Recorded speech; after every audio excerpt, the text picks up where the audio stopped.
अस्सलाम वालेकुम। कैसे हैं आप लोग सब? उम्मीद करती हूँ सब ठीक ठाक खैरियत से होंगे।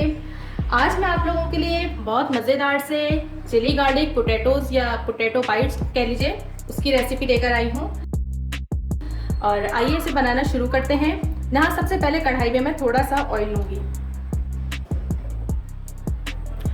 यहाँ पे ऑयल जब गर्म हो जाएगा तो हम 1 टीस्पून चॉप्ड गार्लिक इसमें ऐड करेंगे और इसे अच्छा सा कलर देंगे, फ्राई करेंगे गार्लिक को। और अगर आपने अभी तक चैनल को सब्सक्राइब नहीं किया तो इस चैनल को सब्सक्राइब कर लीजिए। वीडियोस पसंद आया करें तो थम्स अप दिया कीजिए और कमेंट करके ज़रूर बताया कीजिए कि आपको रेसिपीज़ कैसी लगती हैं। Thank you. यहाँ पर गार्लिक जो है गोल्डन कलर का हो गया है। बस अब हम इसमें ½ टीस्पून के करीब चिली फ्लेक्स ऐड करेंगे, इसे अच्छे से मिक्स करेंगे। बहुत आसान और सादा सी ये रेसिपी है और झटपट बन जाती है और टेस्टी भी बहुत बनती है। खुसूसन बच्चों को तो बहुत ही ज़्यादा जो है ये पसंद आने वाली है। अच्छा, यहाँ पर अब हम इसमें ऐड करेंगे, ये देखिए 1 कप पानी। देखिए ये इसमें चला गया। मिक्स करेंगे अच्छा, पानी में उबाल आने देंगे। फिर उसके बाद चलेंगे नेक्स्ट स्टेप की तरफ। यहाँ पानी में बबल्स आने शुरू हो गए हैं। अब हम इसमें ऐड करेंगे ये चावल का आटा, वही 1 कप जिससे पानी मैंने मेजर करके इसमें डाला था, उसी में हम जो है ये चावल का आटा थोड़ा थोड़ा करके, अच्छा हमें फ्लेम को लो कर देना है बिल्कुल। ये चावल का आटा इसमें चला गया और अब इसे बहुत अच्छे तरीके से हमें मिक्स करना है। चावल का आटा जो है पानी को अच्छे तरीके से एब्जॉर्ब कर लेगा। हमें इसे एब्जॉर्ब करवाना है पानी को।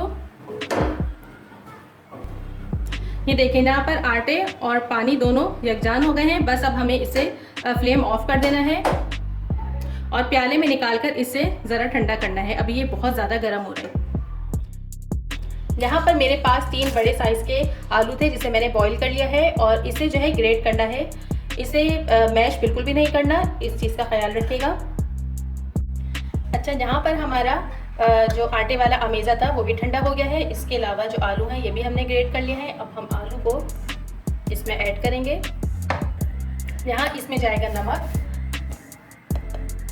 मैं तकरीबन 1 टीस्पून के करीब ऐड कर रही हूँ। आप अपने टेस्ट के अकॉर्डिंग ऐड कीजिएगा। इसके अलावा मैं इसमें ऐड करूँगी धनिया की पत्तियाँ बारीक कटी हुई। और अब हम इसे बहुत अच्छे तरीके से मिक्स कर लेंगे।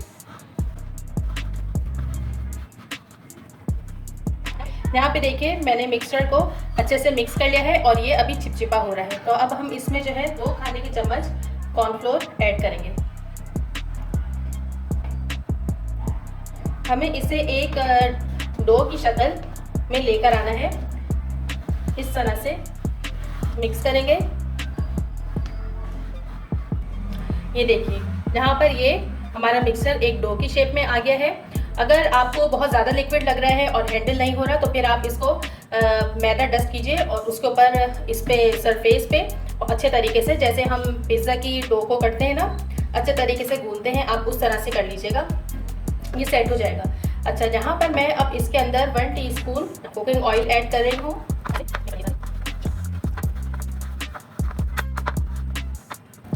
चलिए जी, ये हो गया है। अब मैं थोड़ा सा इसके ऊपर मैदा डस्ट कर रही हूँ ताकि जो चिपचिपा हो रहा है ये ख़त्म हो जाए।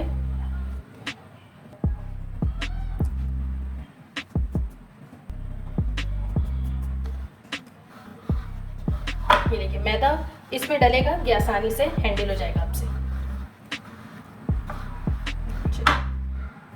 अब यहाँ हमें सरफेस पर थोड़ा सा ऑयल जो है इस तरह से टपकाना है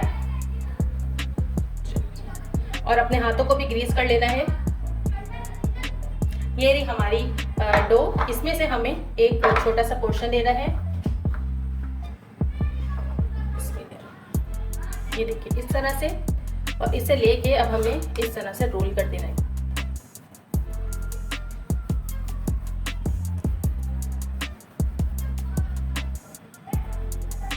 चलिए हो गया। अब हम इसे कट करेंगे।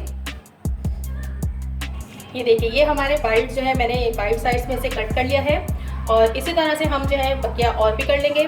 इसके अलावा अगर आपने इसे स्टोर करना है तो आप इसे एक एयर टाइट बॉक्स में लें और इसी तरह से उठा के इसको रख दीजिए और 1 हफ्ते तक ये आपके चल सकते हैं। यहाँ पर ऑयल गर्म हो गया है।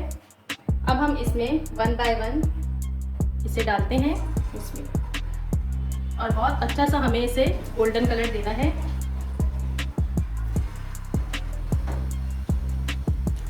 यहाँ पर इन्हें फ्राई होते हुए तकरीबन 3 मिनट हो गए हैं और देखिए कितना खूबसूरत सा इनमें कलर आ गया है। बस 1 मिनट में से और फ्राई करूँगी और इसे निकाल लूँगी इसमें से। और यहाँ पर मज़ेदार से चिली गार्लिक पोटैटोज़ बिल्कुल रेडी हैं। आप इस रेसिपी को ज़रूर ट्राई कीजिएगा, बहुत क्रिस्पी क्रंची बने हैं। चलिए चलती हूँ, दुआ में याद रखिएगा। फिर आऊँगी एक नई रेसिपी के साथ। खुदा हाफिज़।